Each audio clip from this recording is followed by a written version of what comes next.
اکثر لوگ یہ سوچتے ہیں کہ ہم نے اتنے سارے گناہ کر لیے ہیں، اب اللہ ہمیں معاف نہیں کرے گا، یا ہمارے وہ فلاں گناہ کی وجہ سے اللہ ہمیں اب معاف نہیں کرے گا، ہم نے تو اتنا بڑا گناہ کر لیا ہے، اب اللہ ہمیں معاف کیسے کرے گا۔ پر نہیں، ہمیشہ یہ یاد رکھو کہ آپ کسی بندے سے معافی نہیں مانگ رہے ہو، آپ اللہ سے معافی مانگ رہے ہو، جو بہت غفور الرحیم ہے، سب کے دلوں کے حال کو جاننے والا ہے۔ جیسے ہی ہمارے دل میں یہ خیال آتا ہے توبہ کرنے کا، ہم زبانی اس کا ذکر بھی نہیں کرتے، اور ہمارے دل میں ہی خیال آتا ہے کہ ہمیں توبہ کرنی چاہیے، اور اللہ جب ہی ہمیں معاف کر دیتا ہے۔ اتنا غفور الرحیم ہے اللہ، 70 ماؤں سے زیادہ محبت کرتا ہے وہ اپنے ایک بندے سے۔ ہم چاہے کوئی بھی گناہ کر لیں، کتنا ہی بڑا گناہ کر لیں،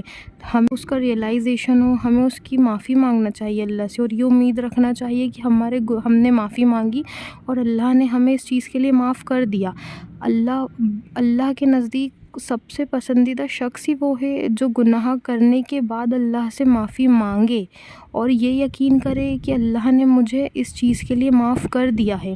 ہمیں ہمیشہ یہ یاد رکھنا چاہیے کہ ہم اللہ سے معافی مانگ رہے ہیں جو بہت غفور الرحیم ہے۔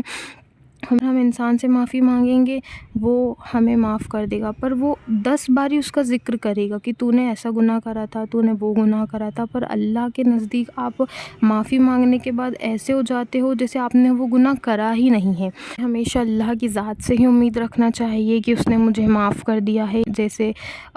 شرک کرنا، زنا کرنا، اگر بندہ اس کا بھی اللہ کے سامنے معافی مانگ لے تو وہ گناہ کی بھی معافی ہے، ہر گناہ کی معافی ہے، پر ایک باری بندہ اللہ کے سامنے روئے، گڑ گڑائے، اس سے معافی مانگے، ہر گناہ کی معافی ہے۔ پر اس کا مطلب یہ نہیں کہ ہم گناہ کرتے جائیں، اور گناہ تو ہر انسان سے ہوتا ہے نا، پر ہمیں اس کے لیے اللہ سے معافی مانگنا چاہیے۔ ہم یہ اکثر یہ سوچتے ہیں کہ ہم نے یہ گناہ کر لیا، ہم نے اس کی معافی مانگ لی، پھر ہم سے وہی گناہ ہو جاتا ہے، اب اللہ ہمیں معاف نہیں کرے گا، پر نہیں، ایسا نہیں ہے۔